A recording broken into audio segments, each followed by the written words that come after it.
So last के 3-4 महीने में टेस्ट की बरसात होते हैं, बट कैसे इसको अच्छे से अटेम्प्ट किया जाए, कैसे इसको अच्छे से मतलब मार्क्स लाया जाए, कैसे basically by this round method ना I have finish my basically NEET paper in 2 hours or 2 and 30 minutes. So hello everyone, my name is San Kormukar. I have scored 705 out of 720 in NEET 2024 and currently studying at AIIMS Bhubaneswar. So basically इसके लिए test paper approaching के लिए best and one and only तरीका है like the round method.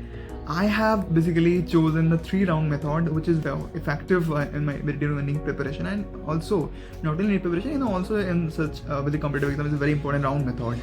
What is this round method? First round, मैं क्या करता था, जस्ट 2 लाइन का जो आंसर होता था, क्वेश्चन होता था, उसको देखता था एंड उसको सॉल्व करता था लाइक. एंड अगर उसके बीच में कोई 3 लाइन में 4 लाइन आगे भी गया तो उसको मतलब ईजी होगा भी, फिर भी मैं उसको इग्नोर करके 2 लाइन वाला और एक वैसे सिंगल लाइन वाला क्वेश्चन करता था. सो ये गया first round. And first round के बाद पूरा कंप्लीट करने के बाद सपोज बायोलॉजी पूरा कंप्लीट करने के बाद फिर से आता था एंड फर्स्ट क्वेश्चन पे, एंड उसके बाद स्टार्ट होता था second round. What is second round? Second round में मैं लिखता था which is basically 3rd line 4th line question which are easy only, which takes me easy, it means 1 minute or below 1 minute, right? So after the completing the second round like this way, the 3 line 4 line the question, and after the approaching all these questions and basically and ignoring the hard questions, I covered the whole basically biology.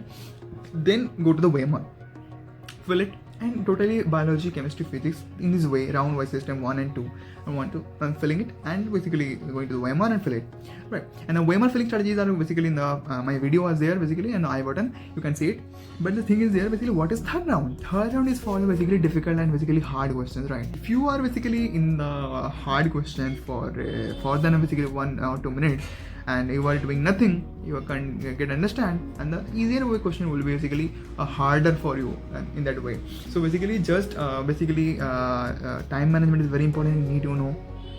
So इसके लिए क्या करना पड़ेगा, वो round में method बहुत अच्छा है, क्योंकि इस राउंड में मेथड में देखो फर्स्ट राउंड में तुम्हें इजी क्वेश्चन मिलेगा लाइक इसी क्वेश्चन में बहुत सारे मतलब 45 में से तुम्हें 30 क्वेश्चन ऑलमोस्ट 30 क्वेश्चन तुम्हें हो जाएगा, ठीक है. इसके बाद तुम्हारे जो मीडियम मतलब सेकंड राउंड होगा उसमें भी तुम्हें मतलब जो बचा हुआ 15 में से 10 to 12 क्वेश्चन हो जाएगा, बाकी तुम्हारे 2 to 3 क्वेश्चन और 5 क्वेश्चन में भी रह जाएगा फॉर थर्ड राउंड. तो बेसिकली इसके मतलब सेकेंड राउंड के बाद तुम्हारे ऑलमोस्ट 40 क्वेश्चन सारे सब्जेक्ट के हो जाएगा.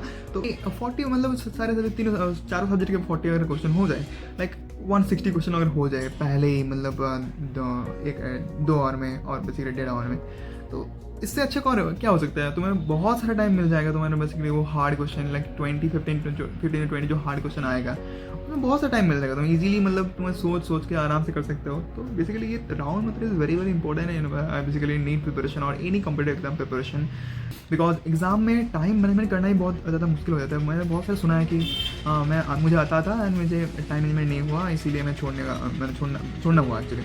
ये मेरे साथ भी हुआ था actually personally and basically during my second attempt actually. And मुझे फिजिक्स में सारे मतलब जो क्वेश्चन आते थे मैं ईजी आते भी देखते थे, मुझे आता था वो, बट मैंने क्या किया वो जो केमिस्ट्री थोड़ा लेंदी आ गया था उसमें एंड बायोलॉजी थोड़ा लेंदी आ गया था एंड केमिस्ट्री तो ठीक ही आ गया था. तो इसके वजह से क्या हुआ, मैं मतलब उसमें ही फंस गया एंड फिर मैं मतलब मेरा 10-12 क्वेश्चन ऐसा रह गया था कि मतलब जो मैं एक बार देखा भी नहीं, ईजी था एक्चुअली. तो ये हो सकता है तुम्हारे साथ भी हो सकता है. एंड सो दैट्स व्हाई इस राउंड मतलब is very important for you I think, because देखो इस राउंड फर्स्ट 2 राउंड में तुम्हारा मतलब आई थिंक 150 to 160 क्वेश्चन हो जाएगा एंड उसमें बाकी रहेगा जस्ट 20-30 क्वेश्चन एंड वो तो एंड उसमें भी तुम्हें 1 घंटा 1.5 घंटा मिल जाएगा टाइम. तो that is a very easy I think ना, तुम्हें सोचने का टाइम मिलेगा एंड अगर तुम सोच लोगे ना मे भी आ सकता है तुम्हें. So that is a basically difference in this round method and basically simple way. And basically by this round method I have finished my basically NEET paper in just 2 hours or 2 and 30 minutes. So that is the basically difference between this simple and basically this round method. So that is only. So thank you for everything. Keep hard working. Bye.